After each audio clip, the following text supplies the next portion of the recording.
Hi, welcome to T.E.A.M Podcast. I'm Dr. Victor Cuevas, and I am your host. Today, for a third time, by popular demand, I have back Pastor Ollie Gray III, running for State Representative in the 74th House District in Waterbury, Connecticut. Today, we're going to talk about voting. How do you vote? How do you cast your vote? The importance of voting, different opportunities you can get engaged civically with Pastor Ollie's campaign from a grassroots effort and helping him get elected in the 74th District. Pastor Ollie Gray, thank you, brother, for being here yet again, man. You're a good guy to be around. Every time you come around me, I feel like the Holy Spirit coming over me, brother. Thank you. I appreciate it. Thank you for having me. I appreciate it. So, Pastor, today, I want to talk about voting, how you can cast your vote, the importance of voting, how you register your vote, how you register to vote. I want to clarify some misconceptions about Republican, Democrat, Independent, party lines, blah, blah, blah. Let's start with your election. Your election is on November 3rd, correct? Yes. November 3rd. That is the general election. Yes. In a general election, anybody can vote. All parties can vote. And just because you are a Democrat, it does not mean that you have to vote for a Democrat. You can vote, and this is vice versa too. A Republican can vote for a Democrat and vice versa. Independents can vote for whoever they want. There's no ties to any particular party. You are a Republican. Yeah. You're running against a Democratic candidate who is the current state representative. You are the endorsed candidate from the Republican Party. When people go to the booths to vote for you, they can vote on, you're probably going to be on row B, right? Yeah. They can just bubble in the ballot, put it in the machine, Pastor Ollie Gray, and they're casting their vote. There's several ways to vote. There's early voting, which I don't have the date yet, and we'll do a separate show for that. There's early voting where people can vote before the election day. There's a certain timeline. You have to be a registered voter. Now, there's also this, which you learn through trial and tribulations. For early voting, people who are not registered to vote. So if you come across someone who's not registered, it's almost better to get them to register early, to register to vote, and then take them to register to early voting. You could do it one-stop shopping right downtown. I don't know if you're aware of that. No. So it's important that you're aware of that, right? That's a one way to vote. There's also absentee voting. Absentee voting means that Pastor Ollie Gray's campaign, you'll be sending out absentee applications very soon to voters, and in the mail they will receive an application. They'll fill out the application that they don't want to go to the polls. They want the ballot to be mailed to their house.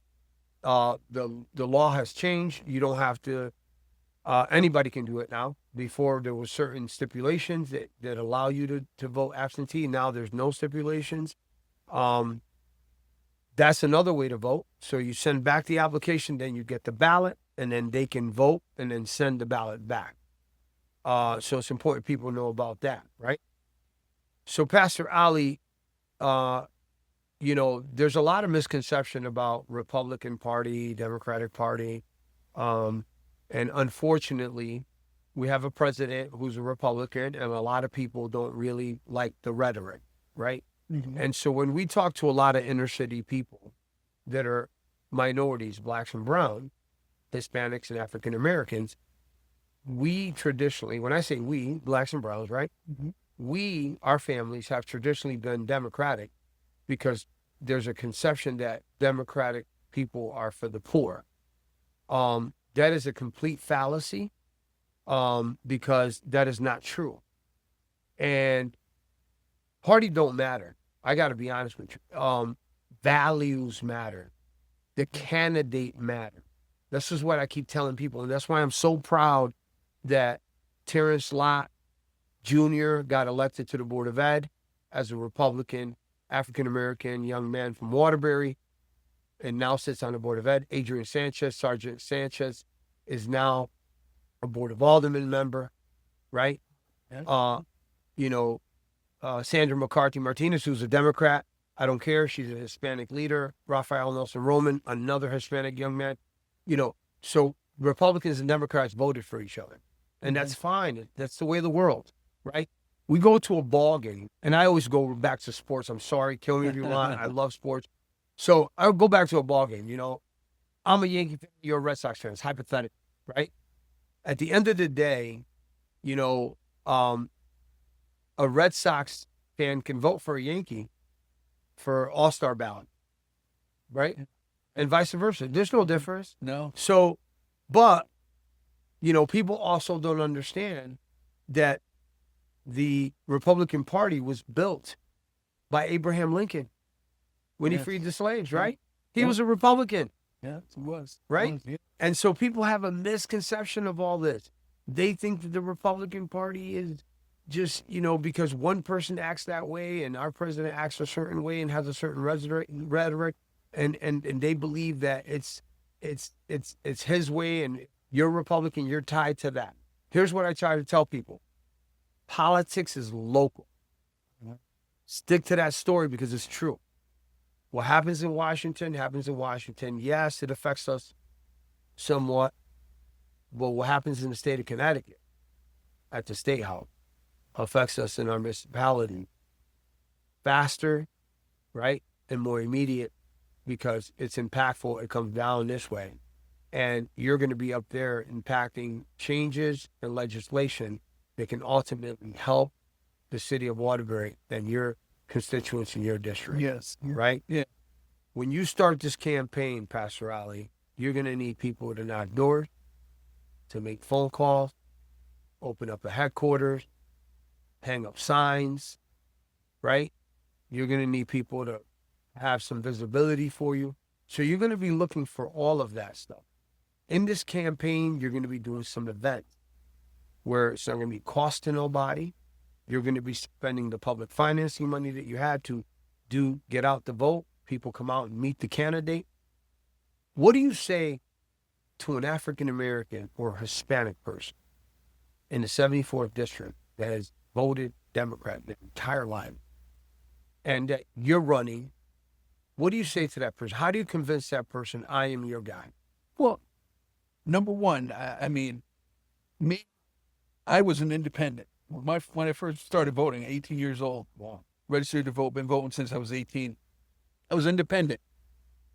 I voted Democrat because my family mostly voted Democrat. So, in the elections, I want to say I voted for Jimmy Carter. Of course. I voted for, I wanted Jesse Jackson to win when he ran that was when I was like my teens. Right. And, and I was independent, so I I always voted Democrat. But when I was working on my bachelor's degree, I took a history class and I looked at what both parties, where they started. And, I looked at the Democratic Party, which if you look at the history of it, just historical, do your research, they were the party that wanted slavery. Exactly. They were the party of the KKK. Right. I found it out and I was like, my mind was blown. Wow. Mm-hmm. And then I go to the civil rights movement, which, civil rights bill was, I think, passed. It was originally submitted in the 50s, the late 50s, but it never went through because the Democrats stopped it from going through. Right. So JFK was all set to do it. And, but then he was murdered. He was assassinated. And then Lyndon Johnson came in. And Lyndon Johnson, if you look at the history, he was a known racist. Mm-hmm. He made a statement that it's something like this, that if we can pass this civil rights bill, we'll have these N-words going for us for the next 200 years. Mm-hmm. And so when I looked at the history, my mind started to change, and then I looked at where I was at the time as God began to show me some things in my life. Number one, the most precious thing that we have is life. And that's, I was a father at 19. My girlfriend got pregnant at 19, and, Roe versus Wade was 73 when they legalized abortion. My daughter was born in 80. So 7 years after that, my girlfriend got pregnant, and, people were saying, she's having an abortion. But me as a 19-year-old kid, I said, man, I'm just not comfortable. It didn't sit right with me. Right. So I said, we're going to have this baby. We're going to raise this baby. And that's exactly what we did. And so that's something even, before I began to walk with the Lord, I knew how precious life was. I knew how precious life was. And I look at the number one killer in the United States of America, and people who don't know this, they'll say cancer, they'll say heart disease. It's abortion. Oh my God. There's been 36 million babies aborted since 1973, which is terrible. And 20 million of those babies, a third of them have been black babies. And black people only make up 14% of the population. Wow. So, and I look at the issue, and it's something that I believe all lives matter. I believe from the womb to the tomb, all life is precious. And when you stop, I look at the violence going on in our city. The reaping and sowing principle. You reap what you sow. We've allowed innocent babies to be slaughtered in this country since 1973. And then when we have our young people in our cities who don't value life, because life is precious, and they don't value life, so they can kill each other. So we have some tragic murders have taken place in Waterbury because we don't teach our young people to value life, because we as a culture don't value life. See, if we stood for life and say, hey, you know what, listen, I believe every life has a purpose. Mm-hmm. And life begins at conception. It's a biological fact. When the egg and the sperm get together, the scientific fact and the truth of the matter is that life begins. Mm-hmm. Now, I don't, people have had abortions, and, people support it. I don't condemn them. I believe that God's able to forgive, and, God is a God of God's grace is there. But God of mercy. Yeah, once you get to the point where you're silent. I mean, I look at it like this, and this is kind of how I look at it. Like, for years, the church, slavery, people were like, oh, slavery's not a problem, to the people that weren't slaves. But I look at it like this. The church was silent on the issue of slavery, and the church is silent. A lot of the church is silent on the issue of abortion. Like, if slavery was going on right now, hopefully everybody in the church would stand up and say, hey, we got to stop this. And that's the way it should be for life. And I'm 10 toes down for life and standing up and believing that no child is a mistake. People make mistakes, but no baby's a mistake. And I believe we need to protect life. So that goes right into your value as a state representative, right? I mean, those are all issues that are important to you, abortion and the right to life and stuff like that. So, there's the opposition part, right? Yeah. There's the ones that are more liberal that'll say, hey, we should have the right of choice, right? You're a man of faith. You're a man of belief that life is the most valuable thing in the world and that abortion should not happen. So, like, shifting gears back to voting, will you lose voters because of that? Yeah, there's a small percentage that you're going to lose because people. But again, here's where I struggle with politics, right? That is your view about that particular one item, right? Which is a huge thing, because without life, we have none of this in front of us today. Mm-hmm. But as a voter, I don't want to judge Pastor Ollie Gray as I can't vote for him because if I had an abortion and he's going to look down on me. That's not what you're saying. You're saying you don't believe in that practice. But just because there's one thing that a person disagrees with you, that doesn't give him a reason not to vote. So I want to keep it to the fact that you're a Republican candidate, you're an African-American man, you're a pastor, you're an educator, you're a mentor, you're a community advocate. And so what does that all translate to, right? It translates that in this election on November 3rd, 2026, Pastor Ollie Gray should have a great turnout with not just Republicans, but Democrats that are going to vote for Pastor Ollie Gray because they see a man of integrity. Not to say that the other man you're running against does not have no integrity. That's not what we're saying. What we're saying is, here's something different before me. Here's a change of direction of leadership. You have said it before. Everything has been status quo. So now you're running a campaign. Let's get involved. Let's get on your Facebook, Pastor Ollie Gray III for State Representative in the 74th District for Waterbury, right? DM Pastor Ollie Gray. Get involved in this campaign. Make phone calls, knock on doors, come to the events. Your next show you'll be on, you're going to have an itinerary of where you're going to be at. We're going to put it on Facebook so people know where you're moving around. But more importantly, you're always out there doing lives everywhere you go. I love that about you because you want people to know, yes, I'm here. I'm doing this. I'm doing that. Come on down and join me. Join me in this message. That's a huge deal. But we want people to vote. We want people to get out and vote, people to come out and vote. Let's not make this ugly. Let's not make this about Republicans versus Democrat. Let's make this about vote for something different.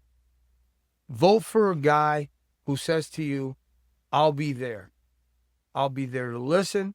I'll be there to take it to the state house for you, to bring your issues to the state house, to be your voice, and to try to make policy that's going to soften the blow. Taxpayers, public safety, public health, take care of our seniors, opportunity for everybody, do what's right, keep boys out of girls' sports, just common sense stuff, right? Yeah. I mean, don't get me wrong. There's going to be some pushback from a certain community that believes boys should play with girls, right? Okay, but we're not condemning them. We got to live with these folks. They're our neighbors. Yeah, no. They're just different ideologies. Okay, well, if that's what you believe in, you know what? No problem. You shake hands. You got to go that way because I can't support that. Doesn't mean I hate you and I wish you bad. And, no, because as Christian people, we can't wish anybody bad. No, you agree to disagree. Yeah, agree to disagree. But the thing about it is this. I'm going to tell you this. I know that nobody's going to work harder than me if I get this state rep position. I'm going to be working hard, and I have the time to do it. I have the time to do it. To be a great state representative, you have to have time. You have to do your research. Well, let's stop right there. Let's stop right there. I know you want to get into that. I want to hear that. But let's stop right there. And I have to do this for the show, for the viewers. You got to have the time to do it. Listen, Michael DiGiancarlo is a good guy. Mm-hmm. He's not a bad person. But here's the deal. Let's face it. Michael DiGiancarlo is a police officer. We need him to be a police officer. Michael DiGiancarlo is an alderman. We need him to do what he's supposed to do there, right? Yeah. And Michael DiGiancarlo is a state representative. Those are three positions. Now, how he does it in a 24-hour day, I'm not going to sit here and bash the guy, but I'm going to tell you, God bless you, Mike, because holy cow, I was a state rep and I was working as a public service and as a recreation center supervisor for the city of Waterbury. And I didn't have time to sleep. Now doing three things, I mean, I don't know. So maybe, I talked to a couple people and, again, not bashing, but maybe he's doing what he's supposed to do in Hartford for his community. But visibility and being boots on the ground, being in the community is having the time. How can you have the time when you're doing three functionality? In your case, let's see. You work at the school. You're out at 2, right? Mm-hmm. You're a pastor, but you're out there because you're a pastor. So that just intertwines you into your visibility and being a visible leader. So you have a leg up there than he has because at the end of the day, being a pastor, you're everywhere, preaching, passing the good word on. You're in church, you're in community groups where he has to be in the community doing police work downtown where he's designated to that area, right? Not his district, because he's working for the, I'm not sure what that unit is that they do the meters and all that kind of stuff.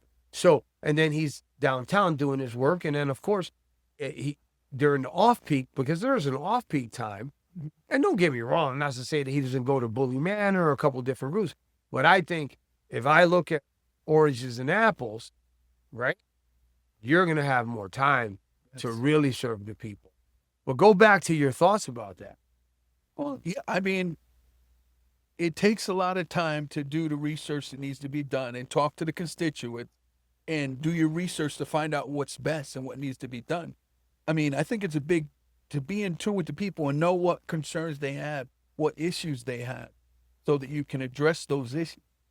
Which I say I plan on meeting with the people in my district at least every 3 to 4 months to find out, what's going on, what they need, and just have an open door policy towards them so that, we can address the issues and make our community better and stronger. One of the things that I'm just going to tell you that, and I need you to really take into consideration is that all the state reps, I'm telling you, there's very few that do this.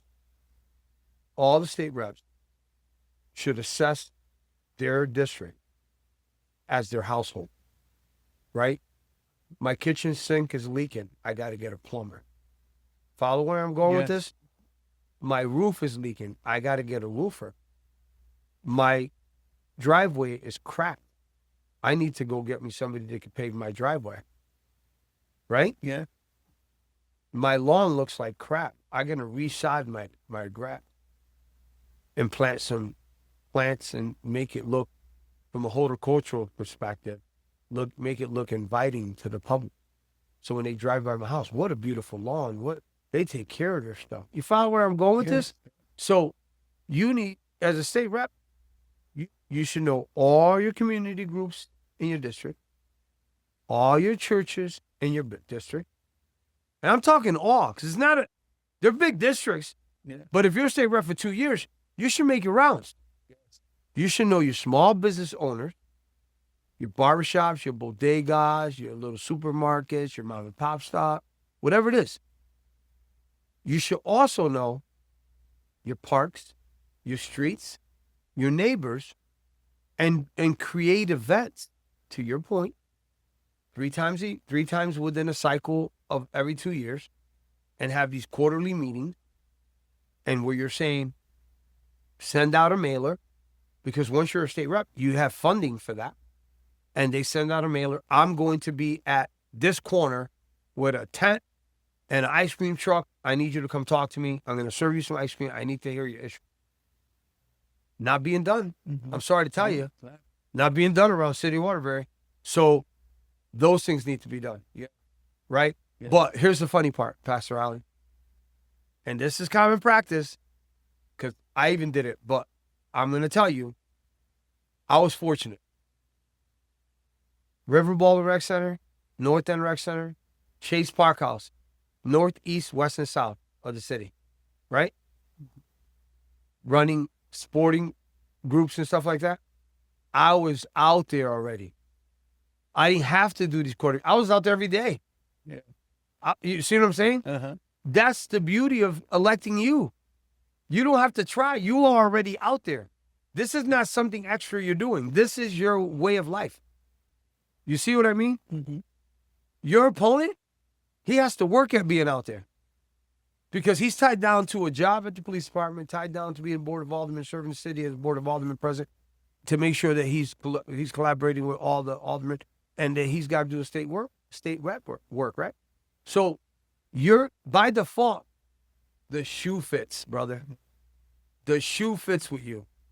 So I implore the people of the city of Waterbury in the 74th district, and this November 3rd, to come out and vote Pastor Ollie Gray III for state representative.